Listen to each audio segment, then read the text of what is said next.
a Southern Cushitic ethnic group living in Tanzania. 2 Afrotista films. In today's video, we investigate the Iraq, a Southern Cushitic ethnic group living in Tanzania.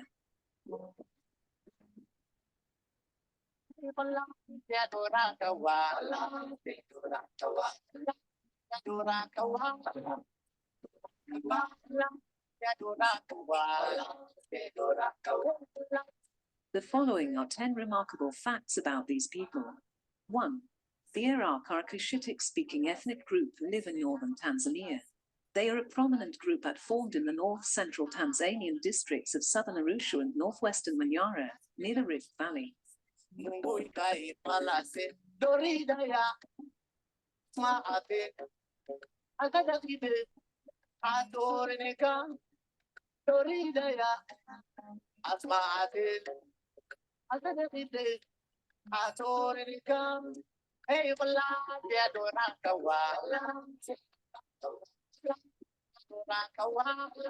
2. The Iraq have long been thought to be descendants of Afro-Asiatic peoples who practiced agricultural and animal husbandry in the Great Lakes region. The Iraq are said to have originated in Ethiopia, namely in the Oromia region.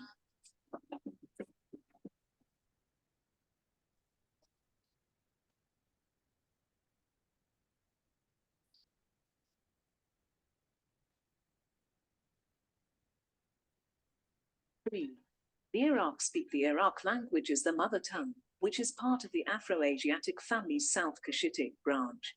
Iraq speakers are also fluent in Swahili, Tanzania's native language.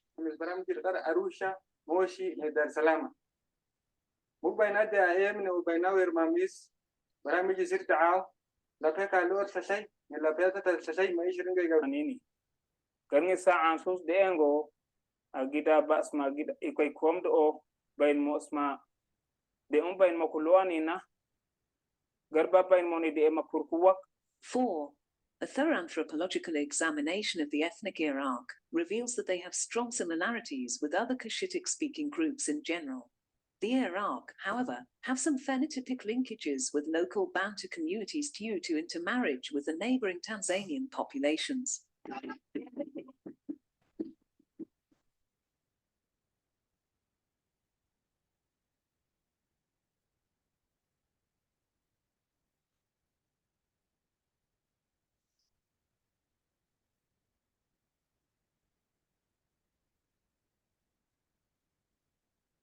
5. Recent developments in genetic studies have thrown some insight on the Iraq people's ethnogenesis. The E1b1b haplogroup has been shown to be present in 56% of Iraqis. This indicates that they are mostly Cushitic in origin. The Iraq's second most common paternal lineage was haplogroup B, which is typical in Nilotic groups. It is observed in 22% of Iraqi males. The E1b1 haplogroup, which is very common among Bantus, and is found in 11% of the Iraqi, was the third most frequently observed paternal DNA marker.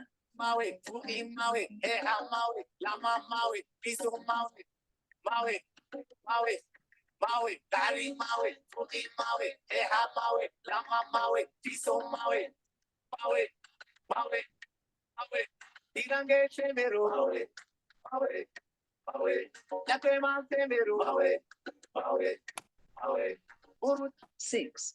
According to current estimates, the Iraq number around 1 million people. Their primary habitat is in the Mbulu highlands of the northern Manyara region.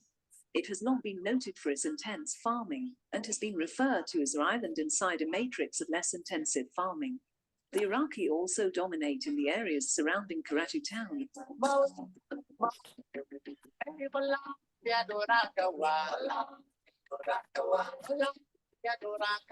The Iraq may be Afro-Asiatic Neolithic populations has settled in northern Kenya, and later moved south due to clashes with Nilotic and Bantu peoples. This hypothesis has been confirmed by remains discovered in Kenya's Kerio Valley, that testify to the presence of Neolithic farmers who used complex irrigation systems similar to those still in use in Iraq fields. The area was subsequently abandoned due to an epidemic pestilence, which may have been the cause of the Iraq migration south. 8. Many foreign groups have been assimilated into Iraq culture. The majority of the latter are Nilotic, particularly Datoga, and Bantu in ancestry. 9. The Iraq, like the Maasai and the Datoga, measure their wealth in terms of the number of livestock they own, but unlike the other two groups, they are large-scale farmers as well as livestock keepers. 10. The Iraq are predominantly Christian, due to the efforts of Western missionaries. A small minority is Muslim and the rest adhere to various animist beliefs. They celebrate a number of rites, the most prominent of which is male circumcision, which symbolizes the journey to adulthood and involves youngsters aged 3 to 10 years. Thanks for watching. I hope you learned something. If you do, please subscribe to the channel and don't forget. Right. Thank you very much. Thank you. Dada, any contribution? Yeah, that was small, almost 6 minutes long, but it was packed. It was. Notice they said that the language that the Iraqwa speak is the Afro-Asiatic, which the Egyptian language is included in there. But notice they exclude Bantu. But these people intermarried with the Bantu. They are Cushites, as spoken of in the Bible, and how they intermarried with the Bantu. So connect the dots, people, and how the pestilence, as mentioned in the Bible, caused them to move about throughout Africa, which our ancestors did a lot, and how they use livestock as a form of their wealth, which is in the Bible. Did the same likewise. So as you can see, you can connect the dots just by looking at the different people over there on the continent to see who the people of the Bible is actually talking about. It's nothing more than the African history, the Bible, that has been twisted, tainted, and added to, as I stated, and taken away. So if they said that the Afro-Asiatic, they spoke that language, and that Egyptian, I told you, is considered that as well, they have to include the Bantu languages in there as well, but they don't want to do that because then we connect the dots. But we connect the dots anyway, despite their lives. Because that migration, that is the Israelites that the Bible talks about, that move about, that's the Bantu migration. Okay. Dada, before you proceed, we want to see if there's any questions that anybody have, or even a all right. Yeah, questions are welcome.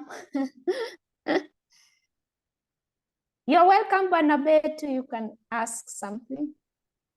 Okay, I guess they don't have any questions. They just taking in all this here wealth of knowledge that you're presenting to us, that we're grateful to have, so that we can learn our history. So you can proceed, Dada. All right. So let us jump into this and see this. All right, I got this ancient grain. Oh, okay. The ancient grain, you found it? Yeah, we're gonna pull it up. All right. So in their history, these people taught us that the ancient grains that were grown in Mesopotamia were millet. Okay, go back. Sorghum, which are still grown in Africa, and the rest. So let's see. Scroll.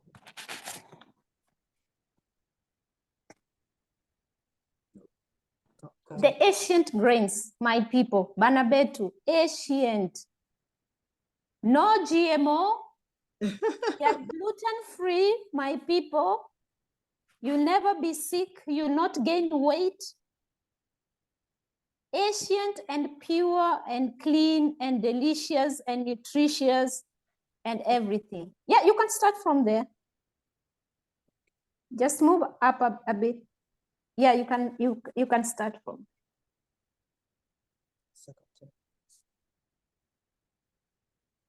An ancient grain, my people. Fonyo.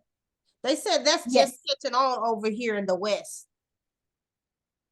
Fonyo is, they said, but it has a lot of health benefits to it. So I'm gonna research into that more. Yeah. So find out the origin. You can read that article. You'll see the origin. Yeah, that's why they carried your ancestors to go and grow these things and work in plantations, because they knew your ancestors know about growing grains, and the rest. So these are ancient grains: amaranth, farro, forbidden rice, quinoa, teff, and the one before, the other article you pulled out before, a while ago. So those are ancient grains, my people. That's what they classify as ancient grains. No. Yeah, that article.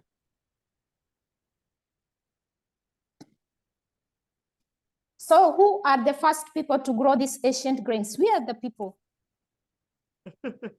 Don't go any Iraq looking for an ancient farmer. You are the farmer. You are the ancient one. Look within yourself, within you. Yeah, you can click on it and read the article for them. It's just a few lines, and that will be it, so that they can have enough encouragement to research more. So this is just a tip. This is a tip, Banabetu. You can go and research more. It said, to those who grew up in Senegal, Burkina Faso, Mali, and Togo, farming is much more meaningful than just mere food. It's been treasured, often served at times of celebration. Survival often depends on this seed. It's popular for nourishing mothers and growing children. Let me see what else I can read here.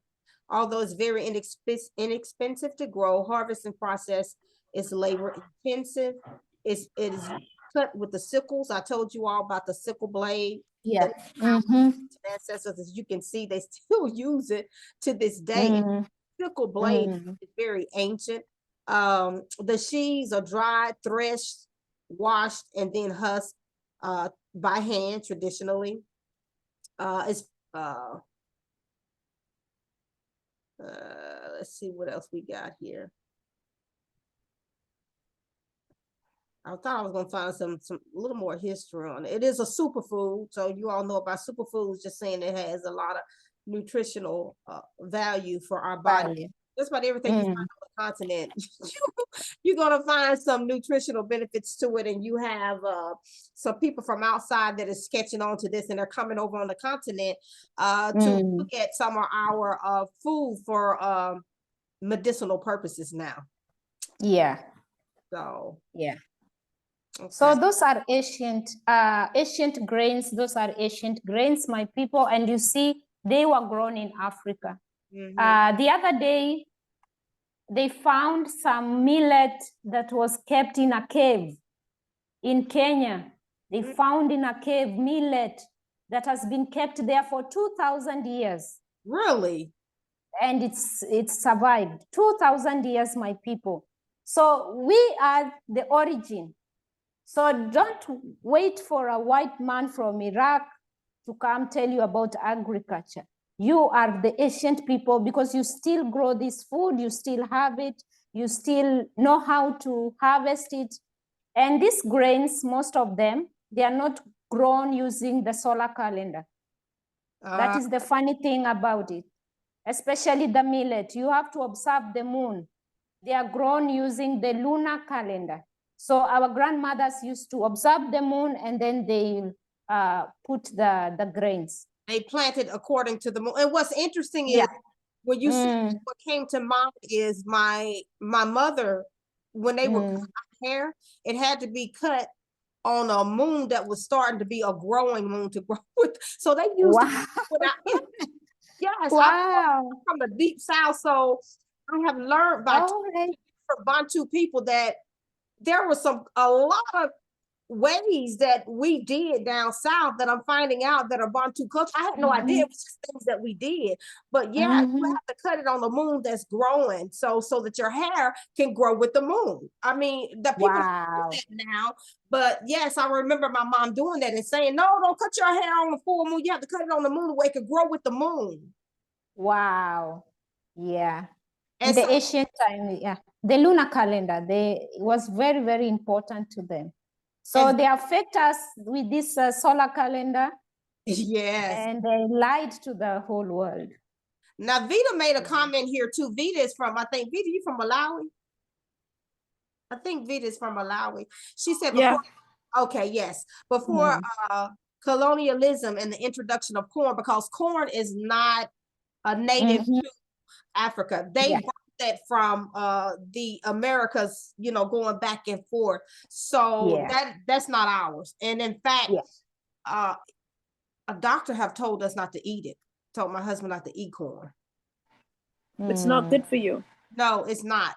So yes, so it's important that we go back not only to our culture, but also to our food, because then we will begin to see healing in our bodies when we go back to the way our ancestors say. And those, when I told you that they did research on our ancestors of antiquity, the Nafatusians, I think it was them, it was one of them, but anyway, it was our ancestors. They were able to look at the dentation, the teeth, and determine that they didn't eat meat. Go figure. Wow. Yeah, there is a tribe in Uganda that don't eat meat. They are strict vegetarians. Yes, rice is from them. That's why they brought our ancestors to the Carolinas. If you research it, Kangi, why he asked, is rice native to Africa? You will see that they specifically started targeting different groups of people from off the continent for different things that they wanted. So in the Carolinas, that's where they produce a lot of rice with the enslaved. And so they got those particular people off the continent that was growing rice over there because that was their expertise, and brought them to the Carolinas. Yeah. Wow. All right. So you still have other videos over there? Okay. Which one? Yeah. I wanted us to check on who is an Arab. I'll check that. Okay. Yeah. Let me see if I can find it very fast. I'll share once again. Okay. Oh, here it is. I think I found Got it? Wait. Let's see. Yes, but Banabetu, you have to understand that some of these words are just new. They're just new terminologies that have been placed here to confuse us. Because I told you before that the Arabs of the Bible are not the modern Arabs. Is this guy here? This is what you're talking about. That's talking about the term Arabic and the Arabs, and I think he's on TikTok. Yes, yes, it is. Yeah, okay, he's the one. He's the one. Yeah. Okay. The North Africans. Yeah, let's go. Okay. What's the problem? Be they indigenous Berbers or not, they strongly believe they are Arabs. I cannot see on my screen, or I'm the one not seeing anything. You can't see it? Are the other people seeing? No. Nobody can see it? No. We're just hearing the sound. Okay, so yeah, we gotta hit here on that.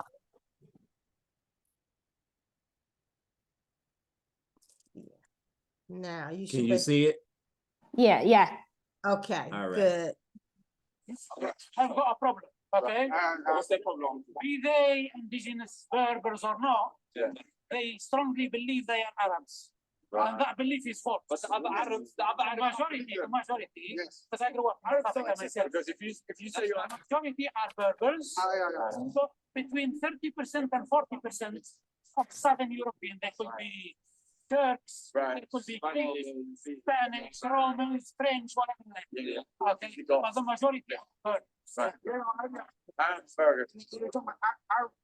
both of them, for convenience sake, they believe that they are Arabs because they speak Arabic. So I don't understand the other Arabs from the the Arab peninsula.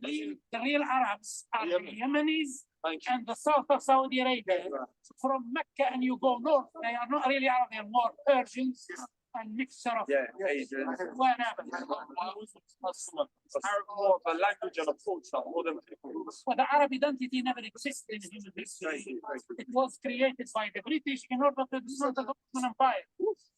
Before 1914, the First World War, nobody claimed I was an Arab. Even in North Africa, people say they were Muslims. In Mali, they used to say they were Muslims. Study. Mali used to feed Arabians. The Berbers from Mali, Niger, and Chad, and all that were rich before they had those, and Ghana, Ashanti Ghana.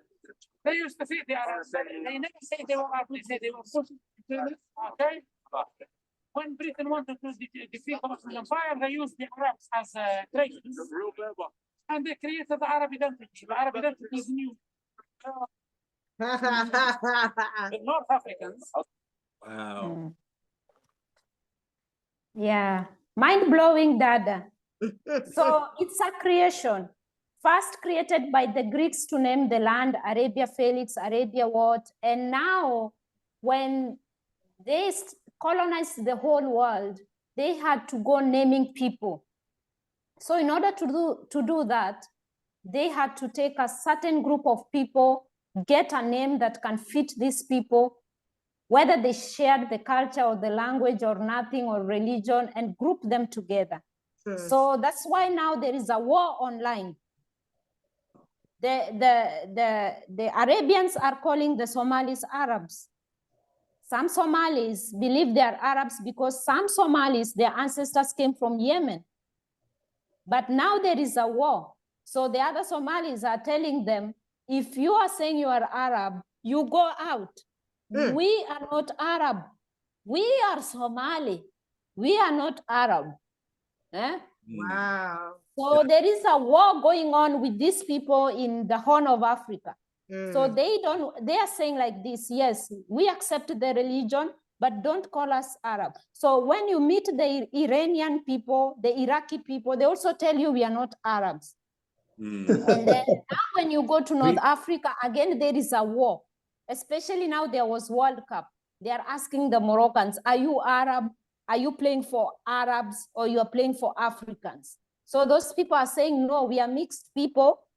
We have some blood, African blood from the Amazigh and the Berbers, the ancient Berbers, the black ones. But our parents were also Greeks and the other people came from the Mediterranean and they mixed here. And we cannot say we are Arabians. We speak Arabic, yes. We speak Spanish, yes. But that does not make us to be part of those people. So there is a war going on. And these football lovers, the black ones, told the Moroccans, if you are playing for Arabia, you are no longer Africa. We remove you from our atlas. We just know you are not Africans. So the black people are they were very furious. They were saying, say your ground. Who are you playing for? Are you playing for the Arabs? Are you representing Arabs? Or you are presenting Africa as a continent? And you know, Morocco has got a very ancient history because there was a lot of these Moorish people, the Moors who were in that place before they crossed the Gibraltar to Spain and Portugal. Yeah. So there is a big history in Morocco, and so they don't want to lose their country. They don't want to lose their country and their name and their heritage, whether they are mixed, whether they have been whited out. They don't care. They are saying, I'm Moroccan. So the blacks were furious. They were telling them, if you are not any other team like Senegal, if you are not Ghana, if you are not like any other African team, you want to remove yourself from the continent of Africa, we are done with you. And so the Moroccans came in, no, no, it's not like this. It's we are African, we are African. You see, now it will reach a point everybody is crying, no, you are my blood, you are my black, you are my blood. So it will reach a point, they will love that continent. It will reach a point. Now they are starting to see. They are starting to see. Yeah, so that is some brief whatever. Those people were whited out over there, although some people, white people over there, were also enslaved. Hey, Dada, I'm sorry to interrupt you. Excuse me. Yeah, welcome. We have a hand It's okay. raised. We have a hand up. Go ahead. Okay. Yes, Dada, you're unasema kweli kabisa. You're speaking the truth today. But you know, those Arabs, they've always gone back and forth. I used to make them very, very uncomfortable when I was in school, because where I went to school, we were international students. So whenever we went into meetings, these quote unquote Arabs, they will, when they say, okay, the Middle East over here, the Africans over here, they will go to the Middle East and say, oh, so you're not African, huh? But those are the games that we play with these people. You know, we've been playing with these people think that they have something over us, but they've never had anything over us. Okay, if they recognize their fathers, that they would know that yes, they're Africans, and they should remove that European side of them. Okay, so they like to play both sides, but people from the Ottoman Empire, the English, the same thing, Ottoman Empire. Okay. Yeah, but they have Turkish blood also. They have Turkish blood also. Yes, because of the Ottoman Empire. Yes. That's part of it. But there's the same people. Those English people there also they will go from the Ottoman Empire as well. But I wanted to speak on the agriculture in relation to our spirituality, because it goes hand in hand. Our spirituality goes in hand with our agriculture. Yeah. Whenever it's our agriculture is the laboratory of our spirituality, where science came about. Okay, to this day, everything that the quote unquote the white man would discover, that's from our science, from our agriculture. Our spiritual leaders to this day would use agriculture to do many ceremonies. Okay, whether it's to have more rain, whether it's for healing or for politics, it's in our agriculture. So everything's aligning truly to our culture. So therefore, they could not have told us anything about our agriculture. You understand, right? Exactly. These foreigners who come here, they can't tell us anything about agriculture. If anything, they like to come and steal from America. America is holding the seeds right here in what do you call it?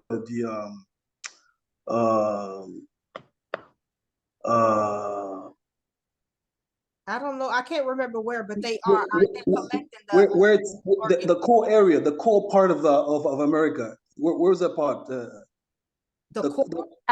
Alaska. The cold. in the cold where they had the cold. Yes, they have an underground bunker where they're holding all of the world's seeds. Yes, that's correct. Okay, so while they're holding the seeds, then they're coming back to our lands to try to disrupt to kill off our farms. Yes, because they want to colonize with food. So if someone controls your food, they definitely control you because you have to eat. Yes, but our farms is our part of our spirituality. Our created our spirituality comes from the soil. Yes. Yeah, our energy, even our energy. Our soil. Everything that we offer to Tanzania is within the soil. This is if you look early in the scriptures, you see when they were offering Tatanzambi offering, was from the land, Yes. whether it's the animal or the vegetables. Yes. Everything about our spirituality is in the farming. So Yeah. That's why they want to corrupt it with the GMO. Yes. Yes, they want to disconnect us. They want to disconnect us. You know. So that's if you look at any rituals that we do, whether it is in the burial or on birth, everything has to go as aligned to our farming. When you look in Egypt, they always show you the farming part, and they don't talk too much about that. Okay, but that's where our spirituality really comes from, is within our agriculture. So it's interesting you picked up this topic. Thank you very much. Thanks for your contribution. Thank you, Mama. Yeah, we Yeah, like he was saying, it's nature. So I read somewhere, I think it's what I read somewhere where they said nature, and Kemet is the word for nature. Meta is the word for mother. So that's where you get Mother Nature, Mother Earth, Mama Ndombe, all those terminologies from, which like he said, has to do with our spirituality and us connecting. Now with Mama Ndombe, they are talking about grounding now, and how grounding has been so many health benefits with pain and different inflammation in your body. And because they came and created these synthetic soles and had us to start wearing these shoes with synthetic soles, we're not able to connect. Yeah. And so it's causing a lot of health issues in us. So the ways of our ancestors, in short, brought about harmony within our bodies. See? And they disrupted that. And now you have a disease state. They say that our ancestors were primitive and the things that they did and how they lived was primitive, when in fact, it's the way we're living now is primitive, because it's destructive. It's destroying us. Yeah. Their food, their entire way of life is destroying us and the earth. Because I showed you all last week how the earth is a living entity. You see how Mama Earth breathes with the different season changes of season. You see her going in and out breathing. There's a connection between us and nature, and our ancestors knew that. They were connected to nature, and they respected nature because they knew that we were intricately connected. I told you all about the trees, how the trees, when the leaves fall off, the limbs, how it's just like our lungs, the bronchial tree in our lung, and how what we breathe off, the tree breathe in. What they breathe out, we breathe in. So we need the trees. They breathe that, that our oxygen. We take in the oxygen. We exhale carbon dioxide. The trees take in the carbon dioxide. So forth and so on. We can go on and on about nature. It's very deep. Yeah, exactly. And how can these people say they respect the Most High if they don't respect what He created? They don't. They don't It's respect. very funny. It's very funny. They don't. They operate to corrupt the Most High, to try to be like God. And then now they're turning around trying to corrupt Mother Nature, Mama Ndombe, by using the GMO, you know, and other stuff that they're doing to the earth, you know, spraying the chemtrails.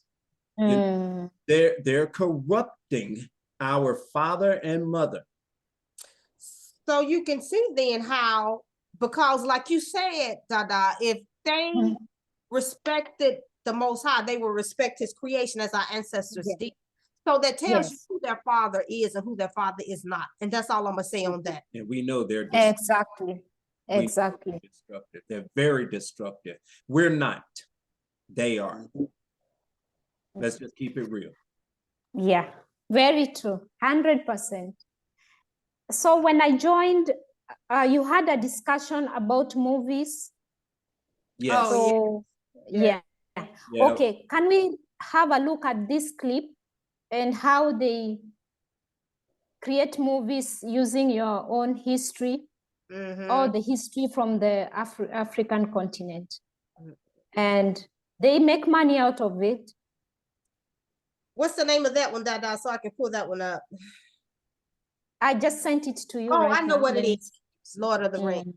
She's talking about the Lord. Yes. I know which one. Okay, You let me, sent it to me. no, it's in here. I sent it to you. It's up here. I saw it.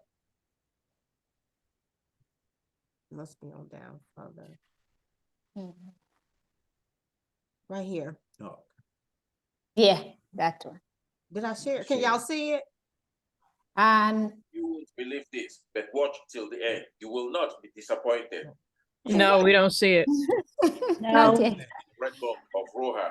I kept asking myself why it all sounded so familiar, and then it suddenly hit me. I had seen part of it before in Tolkien's Lord of the Rings. Let me be clear.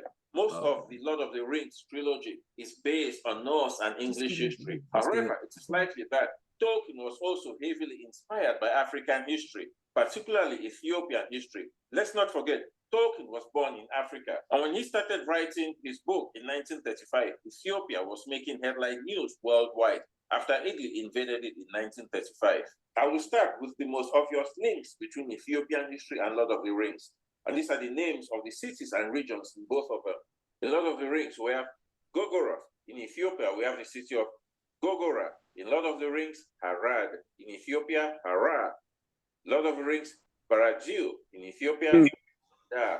Lord of the Rings, Rohan. In Ethiopia, Roha. By the way, Roha in Ethiopia is now known as Lalibela, and it has also always been known for its rich horse riding culture, even today, much like the riders of Rohan, Lord of the Rings. Then we also have Gondor in Lord of the Rings, and in Ethiopia we have Gondar. Here's where it gets even more interesting. Roha was the capital of Ethiopia for several centuries, even after its name was changed to Lalibela in the 13th century. Eventually, the capital was moved to Gondar, which, just like Gondor, is known for its medieval-type castles. The capital of Gondor in Lord of the Rings is Minas Tirith, the name of the Ethiopian king who first suggested Ethiopia's new capital be established in the Gondar region, King Minas. The most famous mountain range in the Middle Earth of Lord of the Rings is the Misty Mountains. The most famous mountain range in Ethiopia is Ertaale. And guess what Ertaale means in the local language? Smoking mountains, kind of like misty mountains. But it does not end there. Ertaale holds the longest existing lava lake in the world since the early 20th century. This kind of reminds me of Mount Doom in Lord of the Rings, which contained the lava lake where Frodo Baggins destroyed the Ring of Power. And in Tolkien's Sindarin language, Mount Doom is called Orudruin, which means fiery mountain, much like Ethiopia's smoking mountain, which the locals also refer to as the gateway to hell. Also, the number 9 is significant to both Ethiopia and Lord of the Rings. In Lord of the Rings, Sauron gave 9 rings to the 9 riders to serve him and spread his influence throughout the realm, while he watched from the Tower of Isengard. Ethiopia's medieval history was heavily influenced by its version of Christianity. Guess what? In Ethiopia, there is a very significant group of clergy, often referred to as the 9, who were tasked to spread Christianity throughout the realm in the 5th century by the king, while he observed and monitored their work from the then capital, Axum, known for being dotted with towers and obelisks, and for having the largest known obelisk ever built. Just like the 9 in Lord of the Rings achieved some form of immortality as wraiths, so too did the 9 in Ethiopia achieve immortality as saints, and they are very highly revered in Ethiopian Christianity today. Few examples in history have brother kings who ruled together, except in Gondor in Lord of the Rings and in Ethiopia, and the similarities between the two are striking. The brother kings of Gondor in Lord of the Rings were Isildur and Anarion. The brother kings in Ethiopia were Asana and Seizana, who ruled in the 4th century. Wow. The name was Abreha, which means he who illuminates. Isildur built a city called Minas Ithil, which means the Tower of the Rising Moon. One illuminates, one is the moon. It doesn't end there. Seizana's Christian name was Asbeha, which means he who brings dawn. Anarion built a city called Minas Ano, which means the Tower of the Sun. One brings dawn, daylight, the other brings the sun, daytime. And it still does not end there. The death of his older brothers were shrouded in mystery. Isildur's death by orcs was known only to a few. Likewise, all that is known of Azana's death is that he was killed in a battle somewhere in western Ethiopia. And there is more. In Gondor, after Isildur and his line of kings died out, The rule of Gondor was passed on to stewards who ruled Gondor and were never accepted as kings. This is somewhat similar to what happened in Ethiopia. According to legend, around 1000 BC, King Menelik I, who claimed to be the son of King Solomon and Queen of Sheba, inaugurated the Solomonic dynasty in Ethiopia. However, about 2000 years later, in the 10th century, his dynasty was overthrown by the Zagwe clan. Just like the people of Gondor regarded the many rulers of Gondor who came after Isildur's line as mere stewards to the throne, so too were the Zagwe rulers who came after Menelik's line regarded as mere stewards to the Ethiopian throne. And centuries later, just like the bearded and wise Gandalf mentored and guided Aragorn from exile to reclaim the throne and restore Isildur's line of kings to the throne of Gondor, so too did the bearded and wise Saint Taklahamenon of Ethiopia guide Yekuno Amlak from exile to reclaim the throne of Ethiopia in 1270 and restore the Solomonic dynasty and Menelik's line of kings, which eventually moved the capital of Ethiopia to Gondar. This Solomonic line of kings continued to rule Ethiopia for the next 700 years until their overthrow in 1974. If you can, please be sure to pick up a copy of my novel, The Red Monk of Roha, to get more of an insight into medieval Ethiopian history. It's available in ebook, paperback, and audiobook formats. Wow. Thank you so much. So my people, when the people who are in the African conscious community, and maybe they are in the Kemet, deep inside. So when they say that the Bible is not our book, I don't get it, because everything these people ever said, everything they always acted, everything they wrote is our history. So I still believe that those scriptures, no matter how corrupted they are, there is our story there. It is our story. So don't get discouraged. You have a lot of evidence. Everything they say, everything they put in the movies, everything they have ever written is all about us. Until now, they're writing about us. So what about the ancient times? They stole our story. Yeah, they are still writing about us. And this Wakanda story also is also complicated in a way, but we will find out. We will find out. So now you see, it is our story. So the African story, your ancestor story, is very, very important. So don't be caught unawares. Some people saying your story out there and you don't know really what they mean, because now they are using this, they're using idioms, and I can say they are not saying in a straightforward manner. They are hiding, they are using proverbs and parables, but you can see that the story is your story. So you need to sit down and be keen and watch out. You have to watch out every day. Yes. Yeah. You are absolutely correct. I was looking at something. They were talking about Hanukkah.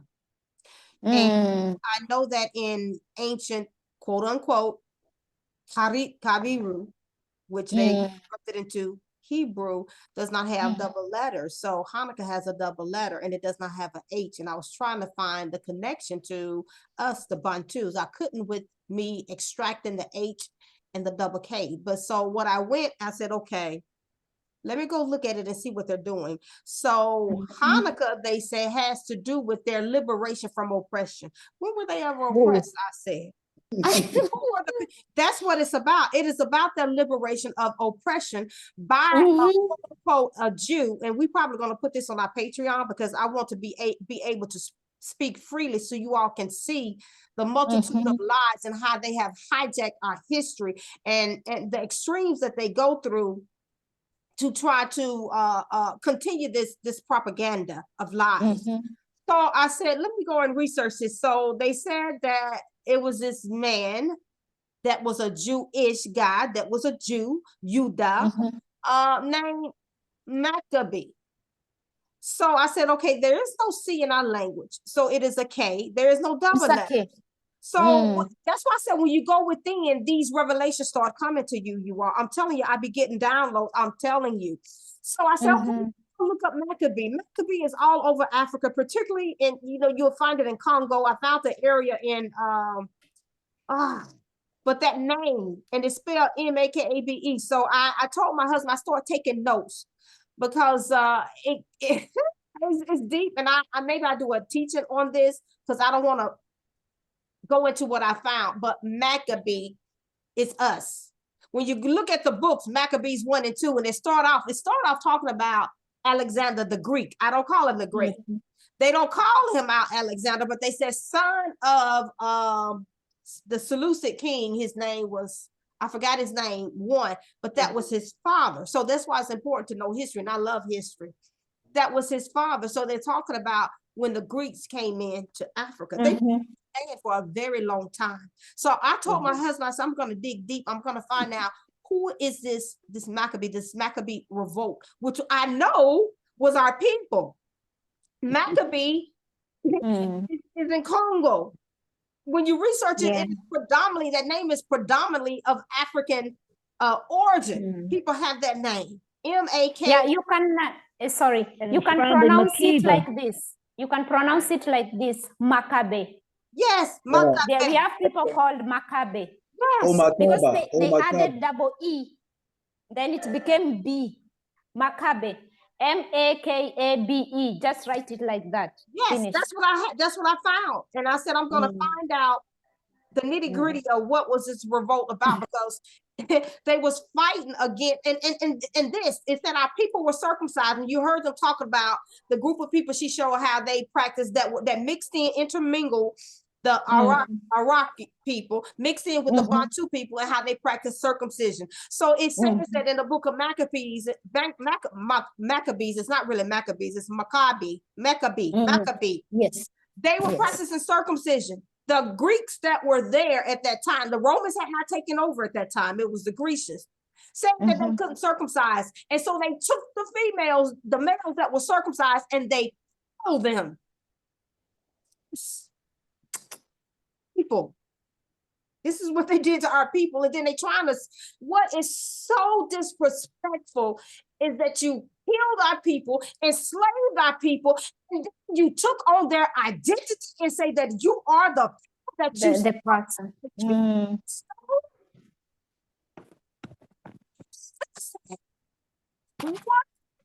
What that is such horrible, deplorable, such as that. To your house, Silverback, over your house and said, Silverback Congo. And then I enslave you, you working for me. That's what they did to us, you all. Imagine. That was deep. That was deep. And then took our language. They would not allow us to speak in this land over here in America, our language. This is what we're dealing with, you all. Yeah. And so now they're going through extreme measures to protect themselves, to try to keep this identity, because they know that we're awakening. They know that this is the age of Aquarius. I'm sorry, Tabitha. Continue. The age of Aquarius. If for those who have not researched it, it entails a lot. It's about our awakening, because it's the age of increased knowledge and awareness, amongst other things, and a change in rulership. Yes. And so they know, because they have our scrolls. They claim that they burned them. Alexander the Greek burned them. No, if you have a wealth of knowledge like that, you're not going to burn it. You're going to keep it. That's how they come out with all this information. So they have our scrolls, so they know what's prophesied.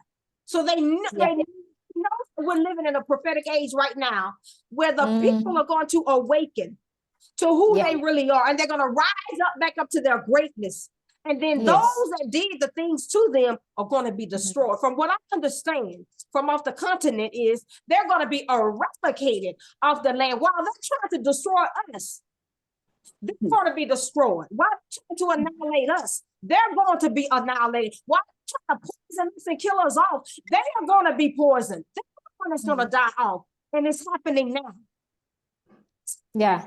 You gotta look at the politics and what's going on. You have to know history to connect the dots. I told you that's why they have the Roe versus Wade reverse.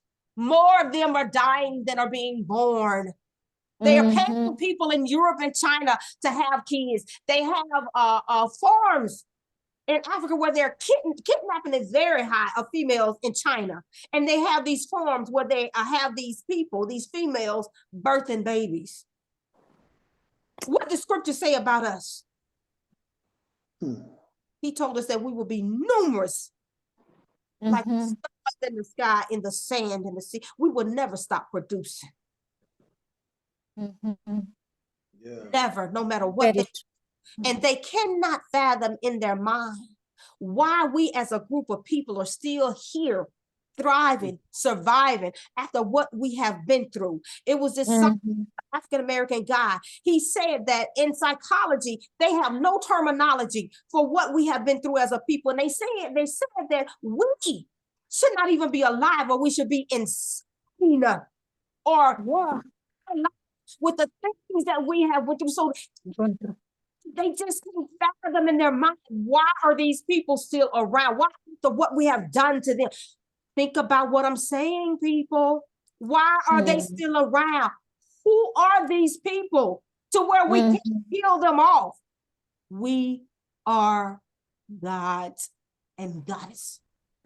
You can't kill a god. You can't kill a goddess. And when you do, we come back. Yes. What you is our ancestors. That's what they're dealing with today, is our ancestors. They're dealing with the gods that have returned and that are rising up within us. The gods and goddesses are rising up. That's why you're awakening. That's why you're returning back to the ancient path. To be the gods that you were created to be here, the Elohim. You are the Elohim to rule here on earth. They taught those that were in Christianity, saying the focus was on heaven. When the creator, Tatanzambi, told us that he gave us dominion over the earth, that means to rule.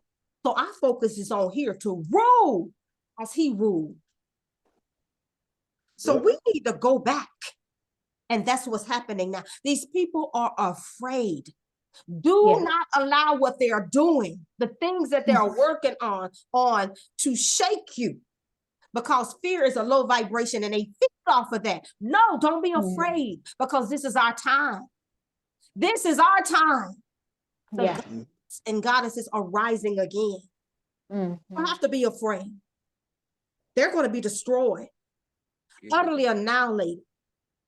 It's prophesied, and they know this. Yes. Exactly. That's it, Vita. Yes, and I'm a researcher. Thank you very much. Go ahead, Tabitha. I'm sorry, I can get on my little rant sometimes. No worries. No worries. You know, what you're sharing is very intense. Very intense. Yes. We got to end it because we have another meeting that we have to get on. So, you know, some last thing that you want to show or share so that we can allow questions. All right. So to summarize, Banabetu, on the land, Africa is our land. Africa is a holy land. That's where we came from. That is the land of milk and honey. So those brothers in the corner telling you, we are going this way, this is our land, no.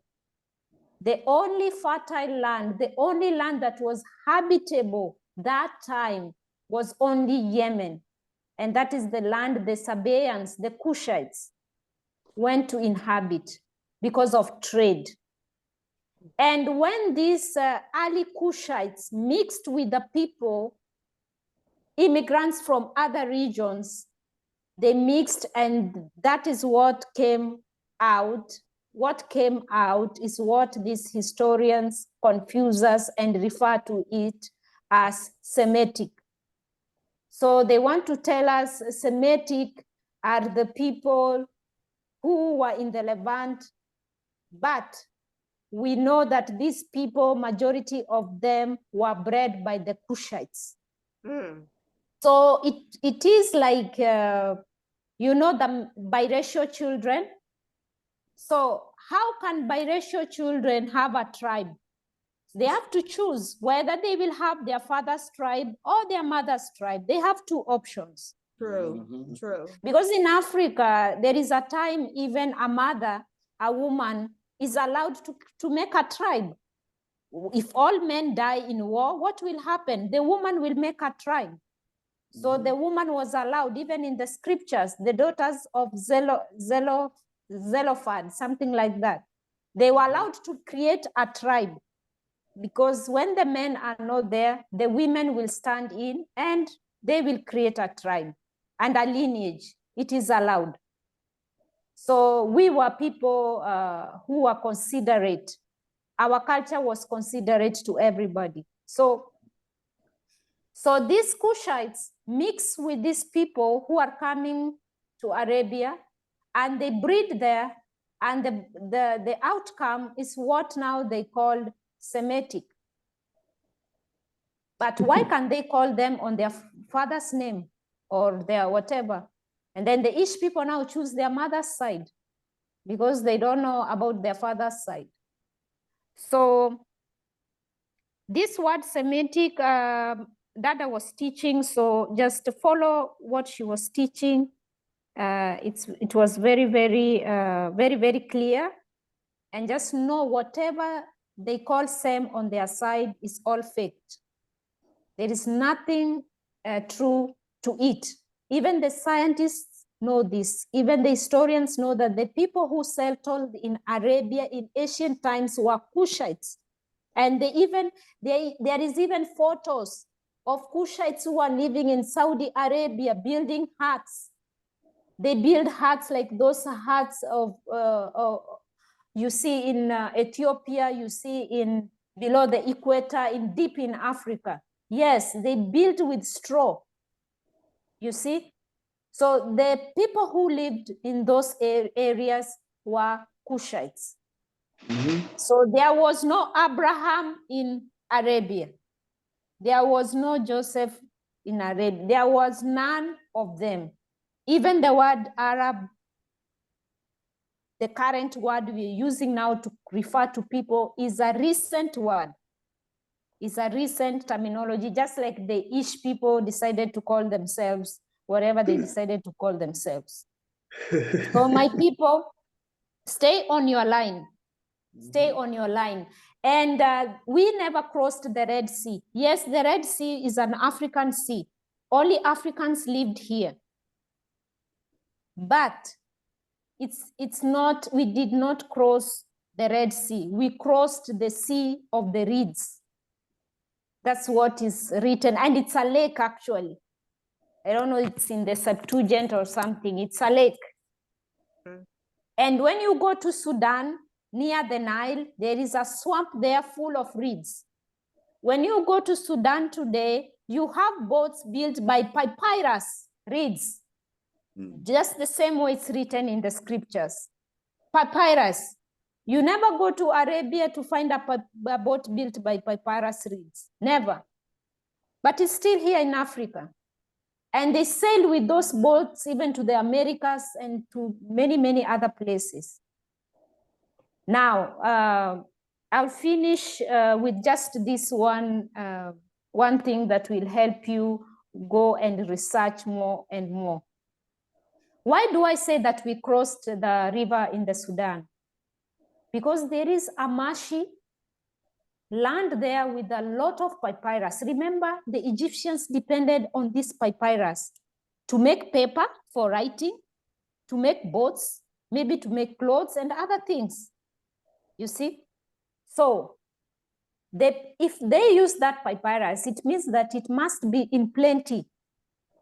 It must be in plenty. Remember, how many trees do we have to log down to just make paper? Lot of trees, right? So there must have been a lot of papyrus. And the Red Sea is a salty place. So I don't think the reeds can grow in that place. All right. So the Arabs of today are not the Arabs of the Bible. They are not ancient, and that name was just created. Just know that. So who are the people we can call Arabs, like the people of those lands? So you have people they call Al-Arab Bahida. Al-Arab Bahida, they say, are ancient people, like Bedouin tribes, who used to move with the caravans, just desert people who used to stay there. Then the second person who you can call an Arab is a person from Yemen. It's not talking about Iraq, North Africa, no. The original you can call an Arab is a Yemenite, and he's called Al-Arab Ariba. Al-Arab Ariba. Now, the other category, the Arabized ones. Just because they speak Arabic, I'm an Arab. Just because they adopted, I speak English, am I English? I'm not, you see? So the Arabized ones are called Al-Araba Mustaraba. So even them, they know how to classify them. All right. So the ancient Al-Arab Bahida actually are Persians. When these Persians are coming to conquer Egypt, they are staying around all these places. Remember the Puntites, these ancient Somalis and Eritreans and Ethiopians.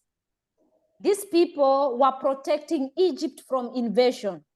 Especially the Puntites were mercenaries to the Egyptians. That's why these Puntites were close friends to the Egyptians, because they protected Egypt from attack by living on these deserts. They were mercenaries to the Egyptians, you see, and among other Cushitic people. So this land was a no man's land, except Yemen was inhabited, but this other land was, but now when the Ottoman Empire started to expand from the north, people start coming to southwards, and they are getting frankincense from Yemen, they are getting goods from Africa, they are getting everything from Yemen, and the civilization and everything, and so they took the identity of the people. But now you can go and Google and see where Yemen is. It's destroyed to the ground.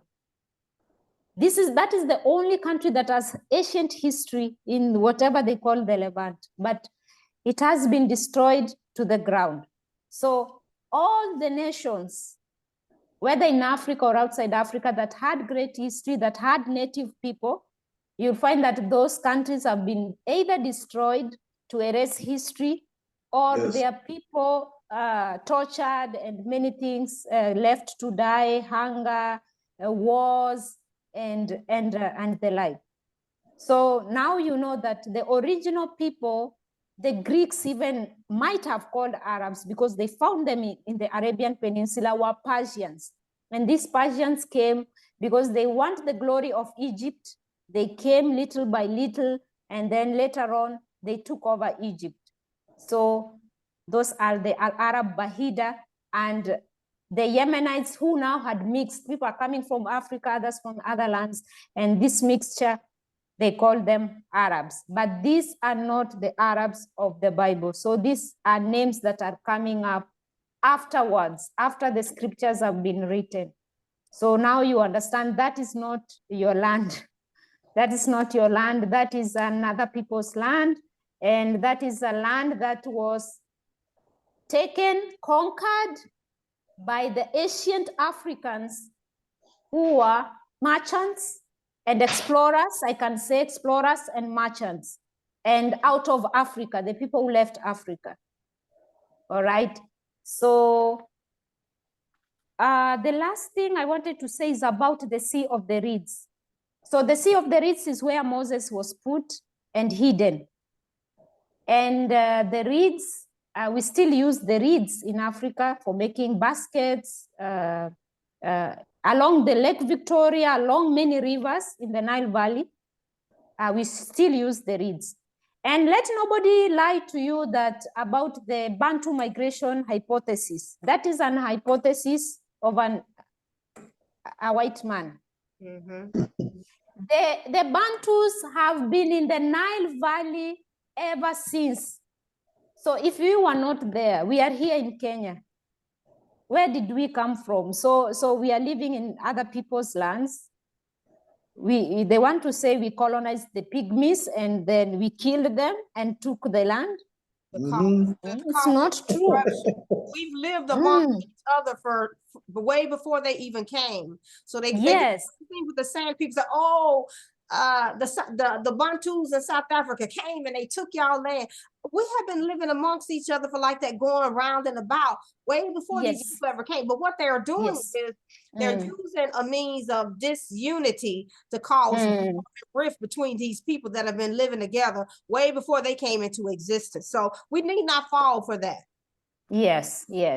So we have been living in the Nile Valley, in the Great Lakes region, and even the Horn of Africa. We have been living there for a long time. If we didn't live there, the Swahili language wouldn't have reached Yemen. Swahili is the language of the Wangozi people, even if it was corrupted by these merchants. But it is a Bantu language. Then how come this Bantu language will leave Tanzania, will leave Pemba, this language will leave Mombasa, Malindi, Lamu, and reach Yemen, reach this next country, this sultanate, the Sultanate of Oman. And there were even artifacts of the Bantus themselves, the people of Bantu origin in Yemen and wherever. Our people went to trade in Yemen. That's why now you see the Zimbabwe people, the Shona, this our people who are in the Jewish religion. How do we call them? Why have I forgotten their The name? Lemba. The Lemba. Yes, that is now why the Lemba are confused, because we also traveled. We also traveled because before these people overtook the trade, the Persians are the first people to come in the east coast of Africa. We traded with Egypt. Why? We know the name of the Egyptians. They are Misri. Niwa Misri. We know their name. We know the name of the Aksumites. In Swahili, the name of the Aksumites is Washumi. The Ugandans from Buganda Kingdom called them Bakama Bashumi. So we know the Aksumites. We knew the Greeks. Why? It's in our language. The Greeks, we call them in Swahili, we call them Wayunani. How did we know that the Greeks were called Ionians? We didn't learn that in school. But in our language, we know the Greeks, we call them not Wagiriki. We call them their ancient name. We call them Wayunani, which means Ionians. How do we know these people if we never heard of them? We know them. And how do we know that Pharaoh is not called Pharaoh? Pharaoh is called Firaun. Firaun. It's not even next to that word Pharaoh. That one is a nickname. But the Arabs will tell you it's an Arabic word. No, it's an African word, Firaun. Even the Somalis will tell you they have that un in them. So my people, don't be deceived. So we have the most expensive salt here in Africa, the most expensive salt. And how do we get this salt? We simply burn the reeds where Moses was put in a basket. Then why nobody else on that place, including these Ish people, don't know how to get the reeds and burn and make salt? So I don't know how many minutes we had. I just wanted to wind up with that one. Yeah, we don't have Before I get emotional. These people lie, my people, they lie. They lie so much. Let me see. We can finish with that. I think it's short. Dada. Okay.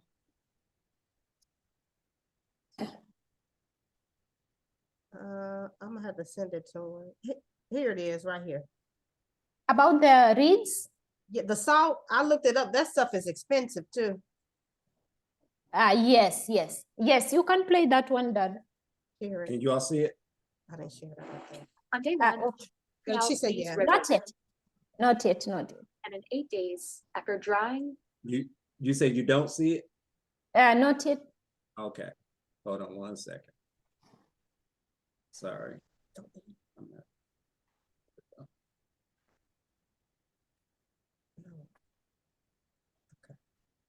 It's this one, right here. No, it's not. Stop. Okay. Oh, okay, you already pulled it. Okay. Okay. There we go. burning, and filtering, the reeds will produce one of the most expensive salts in the world. Just 1 tablespoon of river reed salt costs about $1 in Kenya. Compare that to the 4 cents it costs locals for the same amount of sea salt. So how do producers make salt from river reeds? And why is it so expensive? River reed salt, or chumvi ya kienyeji, is made from the reeds of the machua plant that grow along the Nzoia River. Once the salt is extracted, it's typically sold in small quantities to chefs and luxury hotel owners in Kenya and abroad. Buyers describe its saltiness as powerful and umami-like. I buy the river reed salt because of, I will say, the magic in it. The texture is smooth. It is not rough or coarse. For those who have tasted umami from Japan, it tastes almost the same, but this one has more of a sharp taste.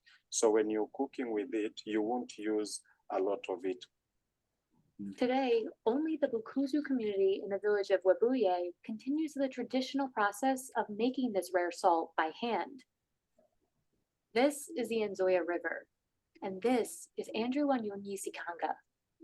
Andrew and his sons harvest the reeds that grow along the riverbanks. Before they go out to harvest, Andrew starts the morning with a prayer.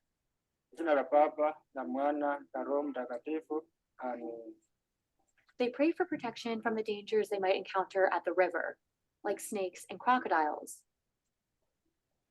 To avoid coming into contact with them, Andrew and his sons need to harvest early.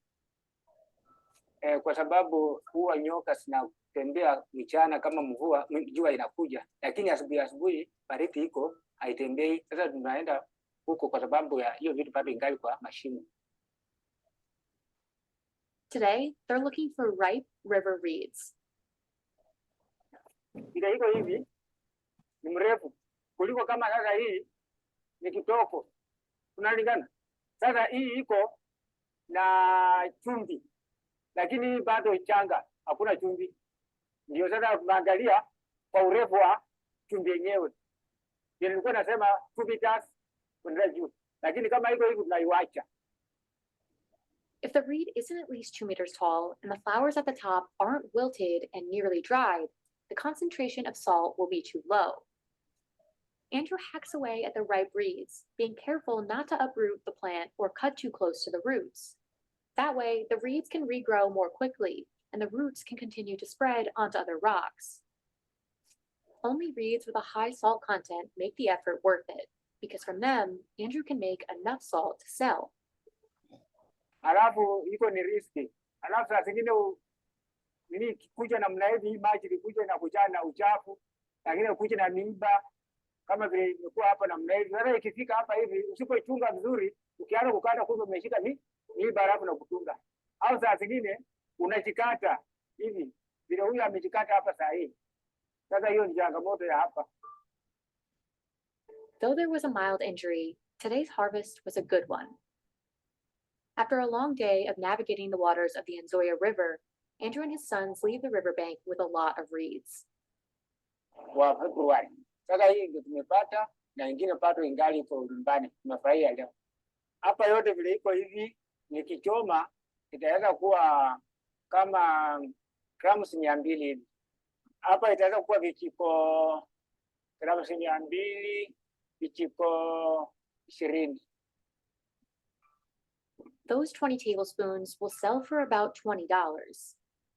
Now they can begin the long manual process of extracting salt. First, Andrew must dry the reeds. Drying reeds can take 4 days when the skies are sunny, but in cloudier weather, it'll take longer. To begin processing, he has to burn the reeds for 1 to 3 days.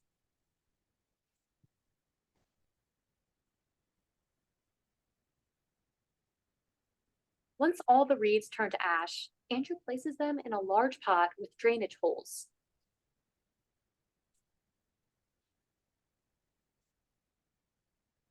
Then he slowly adds water.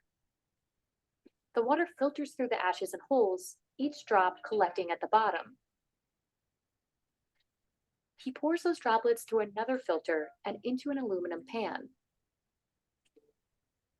Next, he places the pan over an open fire, where the solution is left to boil until the liquid evaporates. Finally, after a full day of work, Andrew is left with this wet, salty paste. The next day, he packs the paste into banana leaves and places them under hot ashes to dry.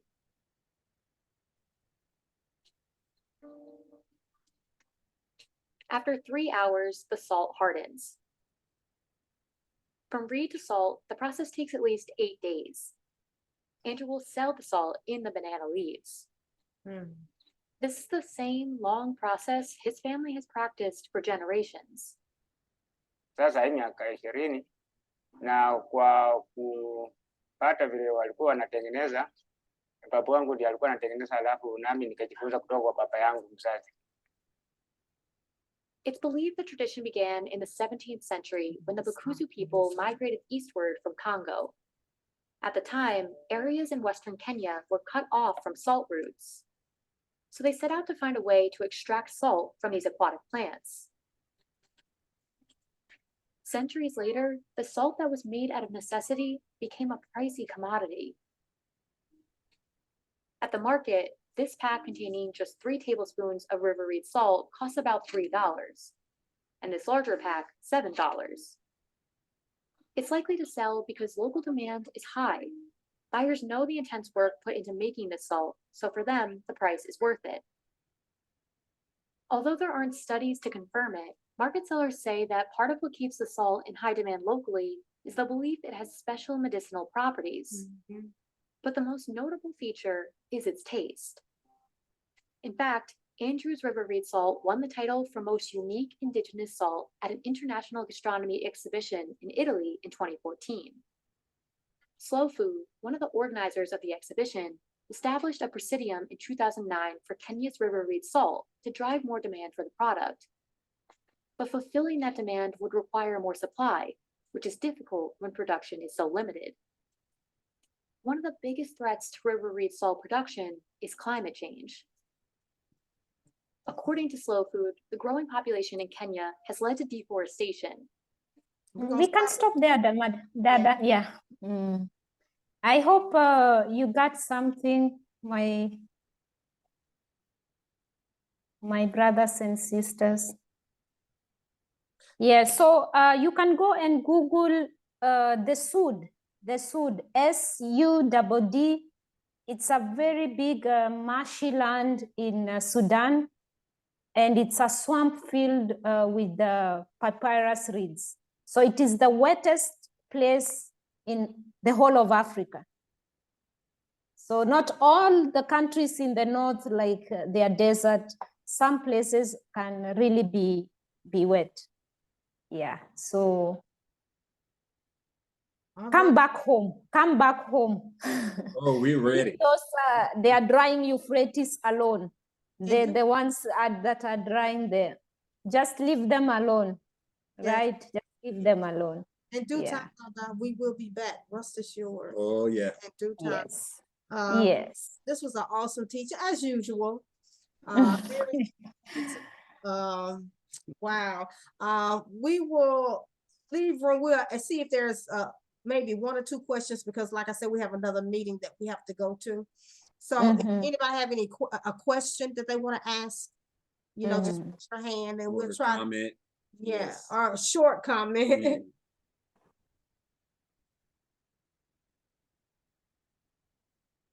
Silverback. I just want to thank Dada Tabitha for a great presentation. Karibu sana kaka. Welcome. Matondo mingi. Ndio kabisa. Kabisa. Asante, nashukuru pia. Asante sana. Na wewe. Nami pia, na wewe pia. Kabisa. So don't worry, y'all. We're gonna be getting our language back too. It's coming. Yeah. Our tongue will come back. We're gonna shock the world. They're gonna be like, how can these people have learned this language like this and understand it? Just So anybody else, one more? Contribution, you can add anything, my brothers and sisters. Okay. Nobody else? Well, I add this. She was in the last ending, she was talking about the salt and how pricey this reed salt was. It's very expensive. You all look like, I'm gonna pay this much for some salt. But when you look in the Bible, you will see that salt was used as a means of money, as salary. Actually, that's where the terminology salary comes from. It comes from salt. So yet again, to show you this is our history that the Bible is talking about. It showed you how can you go anywhere amongst any other group of people and they say, well, they made salt and the salt was expensive. No, this is our history. This is our history. So thank you, Dada, for that. This will end. If you didn't get everything in, I'll talk with you. Perhaps we can do a part 2. You know. Yeah, next time. No worries. No worries. Yeah, I hope my iPad won't mess up with me. But we've made it. Yes. Yeah, we made it. I was really disappointed, but I said we have to move on. We did. We have to move on. Yes, we did. We've made it. Asante sana, matondo mingi, my people. Go do your research. Go and read. If you need those clips, you need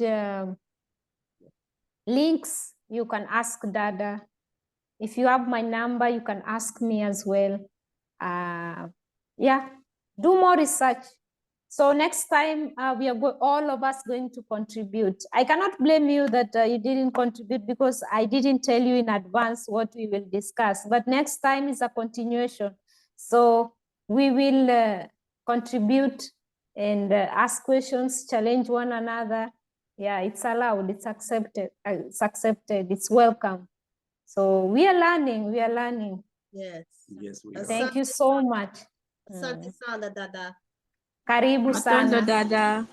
Matondo mingi, how are you? How have you been? I've been good, thank you. It's good to see you back. Thank you so much. I'm also glad, I'm happy. Next time we will talk more. We will talk more next time. All right. Yes. If there's any